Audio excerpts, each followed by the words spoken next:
오늘 성경의 본문 말씀 무슨 말씀인가? 신명기의 말씀입니다. 성경의 핵심 사상이 꼭 두 가지가 있어요. 창세기부터 말라기, 그리고 또 신약 마태에서 요한계시록까지 딱 읽으면 독불가지예요. 독 튀어나와요. 두 가지. 여러 가지 물론 많은 것이 있습니다. 그런데 핵심적인 교리 두 가지가 딱 튀어나오는데, 그 한 가지는 여러분들이 잘 아시는 하나님은 사랑이시라. 우리 죄인임에도 불구하고 하나님께서는 우리를 엄청나게 많이 사랑했기 때문에 자기의 독생자 예수까지도 십자가에 희생하시면서 우리의 모든 죄를 다 씻어주시고 우리를 천국 가게 길을 열어주셨습니다. 바로 이것이 하나님의 사랑, 그리스도의 사랑입니다. 바로 이게가 성경 교리에서 하나가 뚝 튀어나옵니다. 1등으로 튀어나오죠. 이 사랑과 똑같이 성경을 쭉 읽어보면 보이지도 않았던 것이 계속 읽어보면 톡 튀어나오는데, 그 사랑 옆에서 같이 가고 있어요. 그것은 무엇이 튀어나옵니까? 바로 이 순종이 튀어나옵니다. 성경 창세기 딱 펼쳐보십시오. 성경 창세기 딱 펼쳐보면 아담 얘기가 나옵니다. 하와 얘기가 나옵니다. 아름다운 에덴 동산을 만들어 주셨습니다. 그러면서 이 에덴 동산에 너희들이 먹을 것 수많은 과일들, 수많은 풀들 다 만들어 주셨습니다. 그러나 한 가지 하나님께서 중앙에 있는 선악을 알게 하는 이 과일 먹지 마. 다른 건 먹어도 1년 360을 다 지날 수 있을 거예요. 그런데 어째 먹지 말라는 것만 그렇게 관심이 많이 가는가 몰라요. 하지 말라는 것만 왜 이렇게 집중적으로 관심이 가는가 몰라요. 그래서 딱 따먹고 말았지 않습니까? 불순종했더라. 성경책 딱 열면 불순종했더라. 아담이 불순종했더라. 그 다음에 노아가 순종했더라. 그 다음에 아브라함이 순종했더라. 그 다음에 초대 이스라엘 왕 사울 왕이 불순종했더라. 2대 왕 다윗은 순종했더라. 그러면서 이스라엘 북왕국이 불순종함으로 말미암아 나라가 아수리에 멸망당해버리고 말더라. 남왕국 유대도 587년에 불순종함으로 말미암아 바벨론의 채찍에 맞아가지고 노예가 되어버리고 나라가 패망해버리더라. 구약 순종과 불순종이냐. 신약 성경으로 넘어갑니다.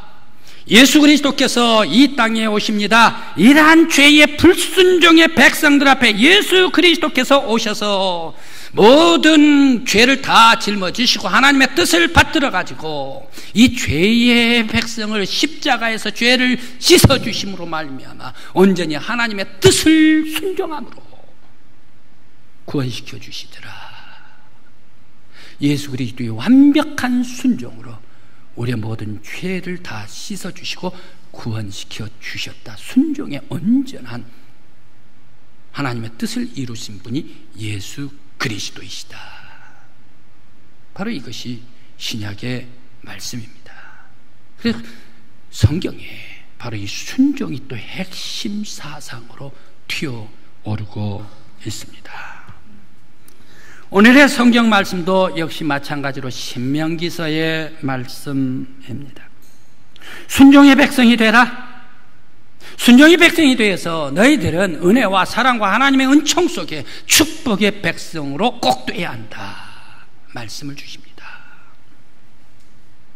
특히 이 순종과 불순종의 얘기는 어디에서 보입니까? 역대기에서 보입니다. 역대기상, 역대기하. 사울 왕 불순종하더라. 불순종의 끝은 어떻게 되는가? 사울 왕 전쟁에서 죽더라. 요나단 그렇게 훌륭한 아들도 함께 죽더라. 말기수아도 함께 죽더라. 또 셋째 아들도 함께 죽더라.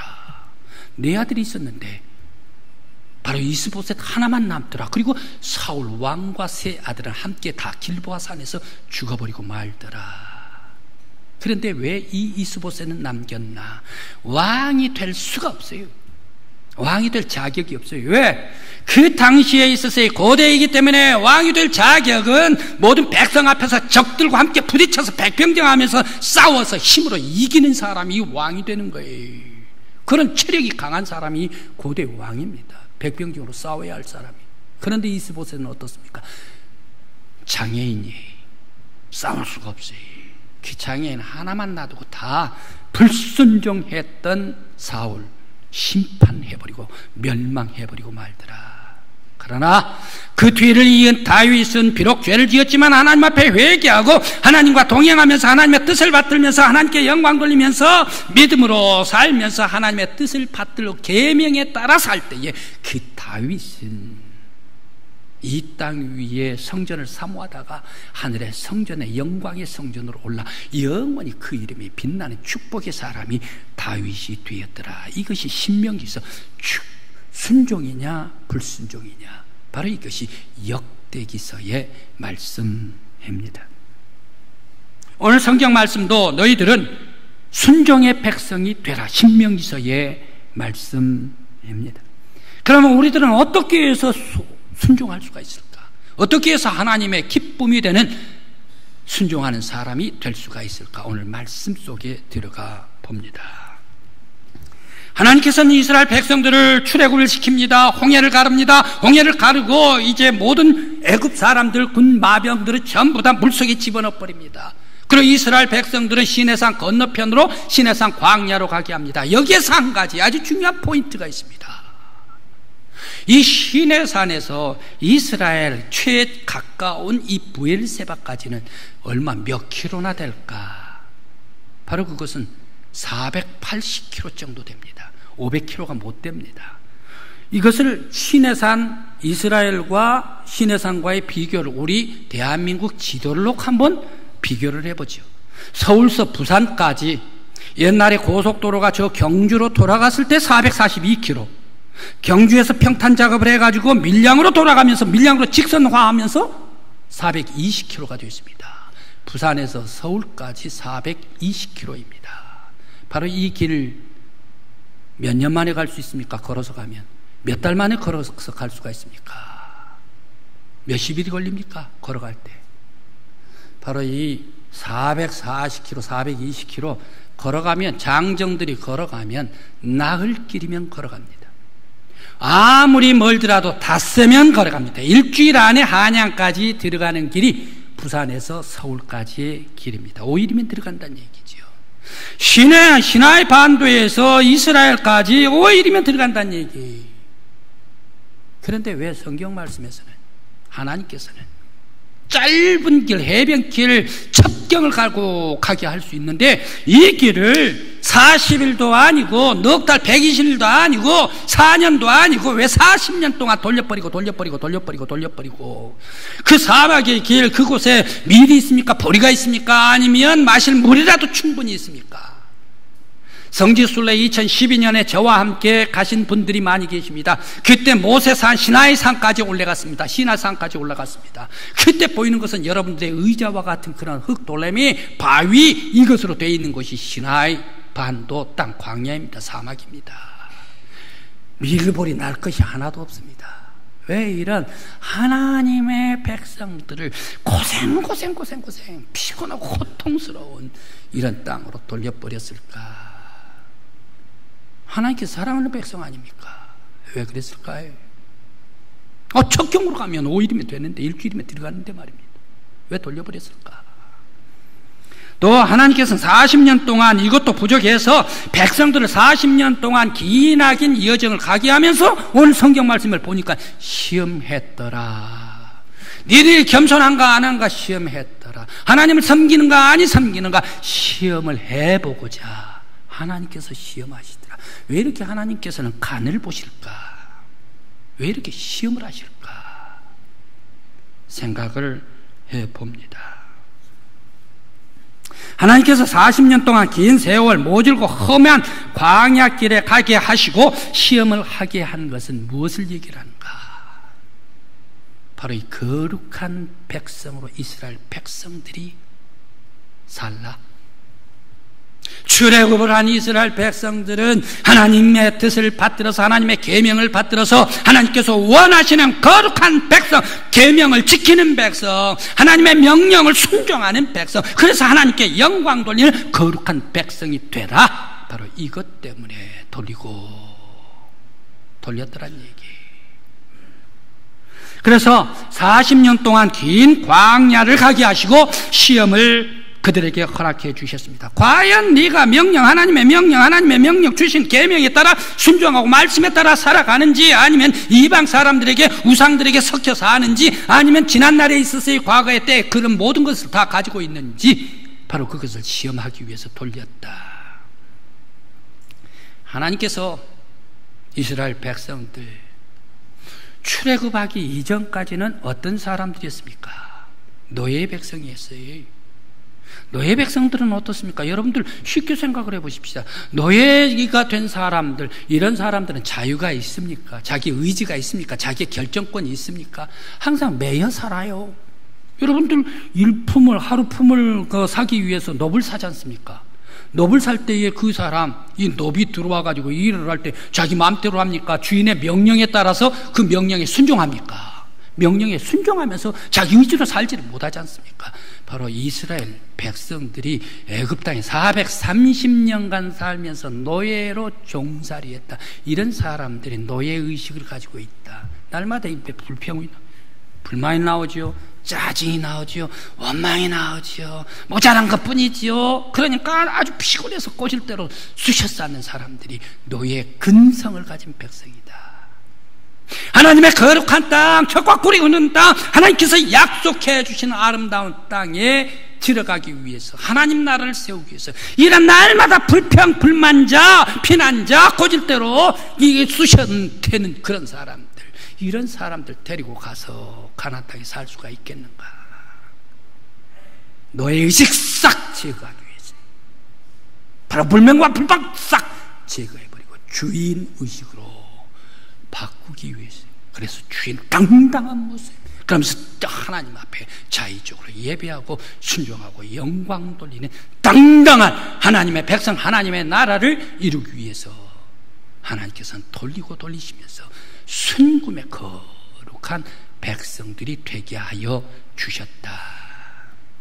성도 여러분, 여러분들이 믿음의 순금자들이 되시기를 간절히 기원합니다. 믿음의 옥석들이 되시기를 간절히 기원합니다.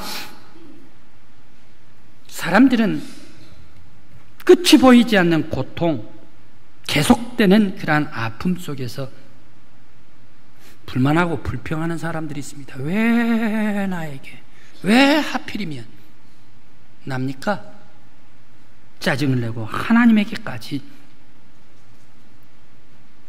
거역하고 덤빌 때가 있습니다. 원망할 때가 있습니다.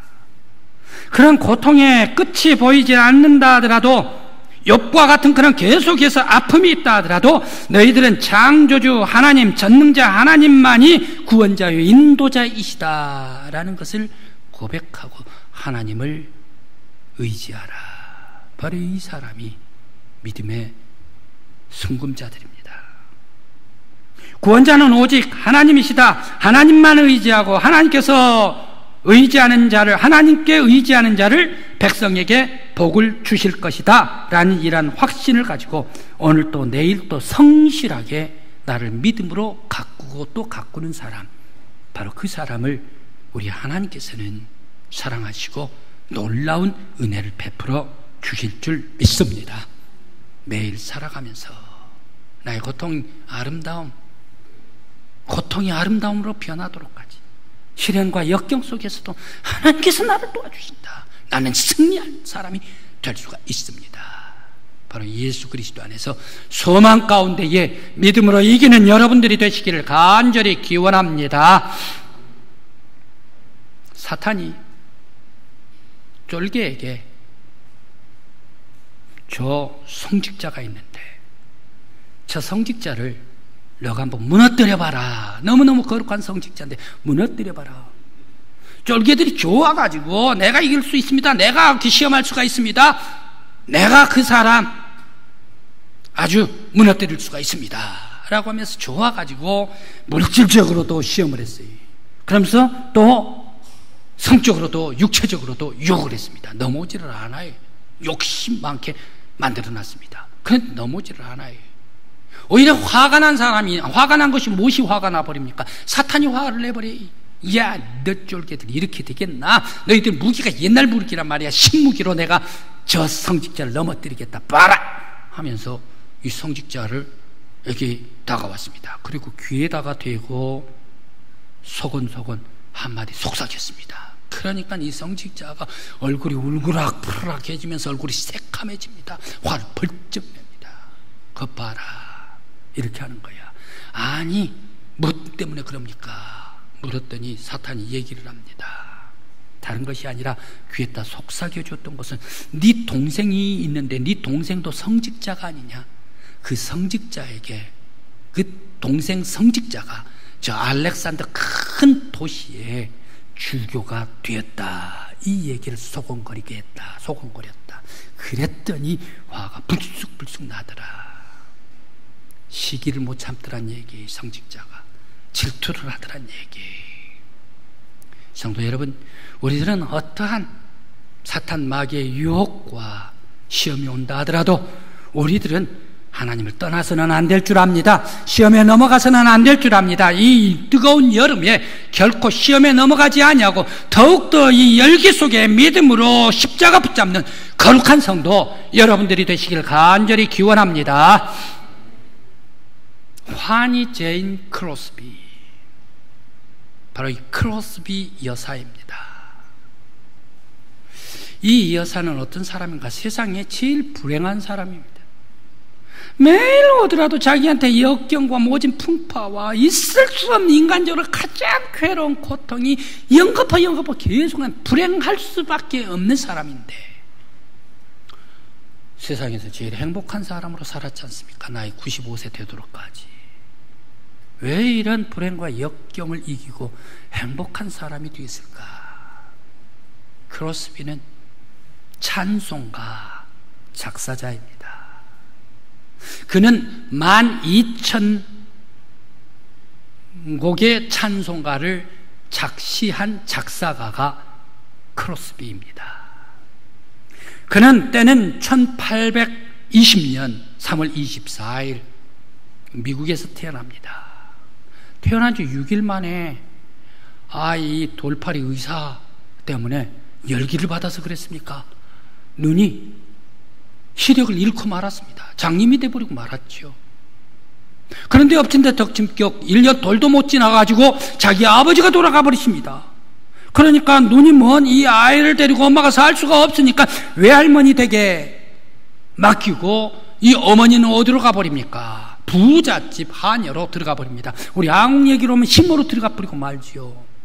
할머니에게 큽니다. 할머니에게 크는데 11살 돼서 할머니는 또 돌아가 버리시고 말지 않습니까? 늦깎이 38세가 돼가지고 결혼식을 했는데 결혼하고 애를 낳습니다. 애 난 이 애가 죽어버리죠. 세상에 이런 여인이 어디 있습니까? 불행한 여인. 오면 오는 세월이 오면 올수록 행복이 있고 기쁨이 있어야 되는데 오면 올수록 괴로움이 있고 고통이 있고 삶에 역경만 있었던 크로스비. 그런데 바로 이 크로스비를 어렸을 때 할머니가 11살 이전에 교육을 시킵니다.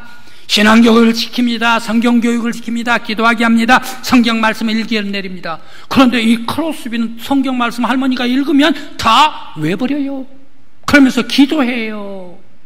그러면서 또 때로는 가끔 외지에 나가가지고 손을 붙잡고 나가서 교회로 나가가지고 풀을 만져보게 해요. 냄새를 맡게 해요.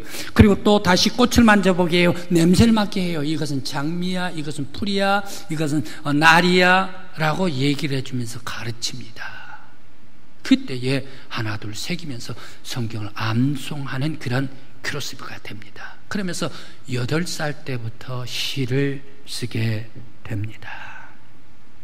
그러면서 자라는데 이 크로스비에는 5가지 특징이 있습니다. 사명과 부지런한 특징. 그게 사명이 있었는데 어떤 사명이 있습니까? 그는 이런 사람이었기 때문에 아주 슬럼가에서 가난한 사람과 함께 살 수밖에 없었어요. 그러면서 거기에서 아주 뒷골목에 건달들과 함께 살아갑니다. 그러면서 거리의 여인들과 같이 살아갑니다. 그 속에서 그들을 영혼을 일깨우면서 복음을 전도하면서 사는 사람이 크로스비입니다. 늦게까지 전도하고 들어오면서 그녀는 어떻게 합니까? 하나님 앞에 기도하고 간구를 드립니다. 성경 말씀을 봅니다. 그날의 일기를 씁니다. 또 일기를 쓰면서 또 다시 찬송 시를 작사를 합니다. 그리고 또 크로스비는 아주 기억력이 뛰어났습니다. 그리고 이타적인 삶, 할머니에게 배우는 마음씨 이타적인 마음을 가졌습니다. 그러면서 어린 아이들처럼 어른이 돼도 항상 기쁘고 슬퍼하지 않고 후회한 적이 없는 그러한 긍정적인 믿음의 삶을 살아갑니다. 그러면서 그는 놀라운 평안을 가지고서 발이 닿는 곳곳마다 불쌍한 사람들을 위로하면서 사는 사람이 크로스비였습니다. 그는 90세의 인생을 정리를 합니다. 이렇게 얘기를 합니다. 내 가슴이 터질 것 같은 슬픔과 내 인생이지만 주님이 주신 자비와 진실로 바로 그 슬픔을 오히려 은혜로 채웠습니다. 일생 주님의 뜻대로 살기로 했는데 때로는 주님의 뜻대로 살 때도 있었지만 때로는 그 뜻을 어길 때도 있었습니다. 내 뜻과 주님의 뜻이 부딪히면 나는 주님의 뜻을 따라 살기로 다짐하고 또 선택을 했습니다. 그래서 오늘날까지 내가 주 앞에 설 수가 있습니다 라고 얘기를 했습니다. 그때 기자가 와서 크로스비에게 묻습니다. 당신은 장님이 되어가지고 어떻게 이렇게 행복한 삶을 살 수가 있습니까? 왜 이렇게 기쁨이 있습니까? 라고 질문을 했습니다.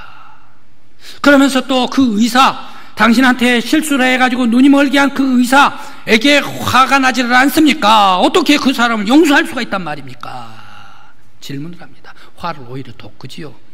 그때에 크로스비는 이렇게 대답을 합니다. 어렸을 때 제 할머니께서 이런 교육을 시켰습니다. 하나님께서는 나에게 제일 좋은 것을 선물로 주십니다. 바로 그 제일 좋은 선물을 그 의사가 나에게 주셨습니다. 그 의사가 내 앞에 나타난다면 다시 나는 그 의사에게 감사합니다 라는 말을 전하겠습니다.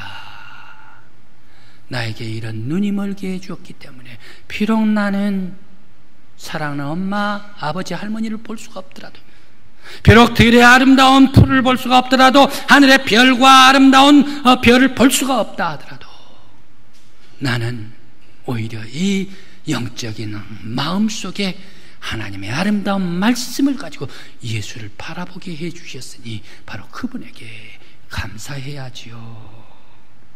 나는 평생에 더 큰 내게 주신 보물, 만족과 감사와 은혜를 생각하면서 늘 주님께 감사하고 있습니다 라고 대답을 했답니다.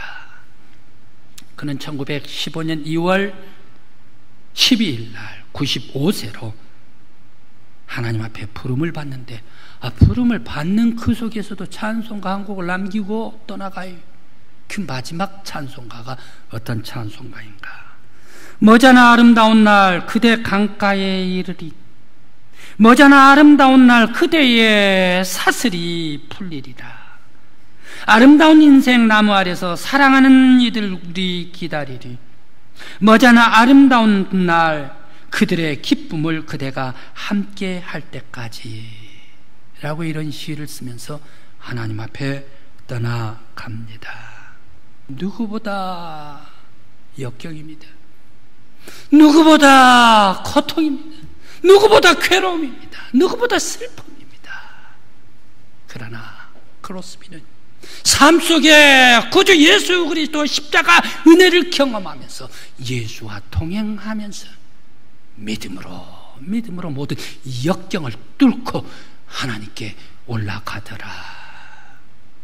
오늘이 나의 역경입니까? 나의 시련이 있습니까? 나의 괴로움이 있습니까? 성도들 가운데 슬픔이 있습니까? 아픔이 있습니까? 눈물이 있습니까?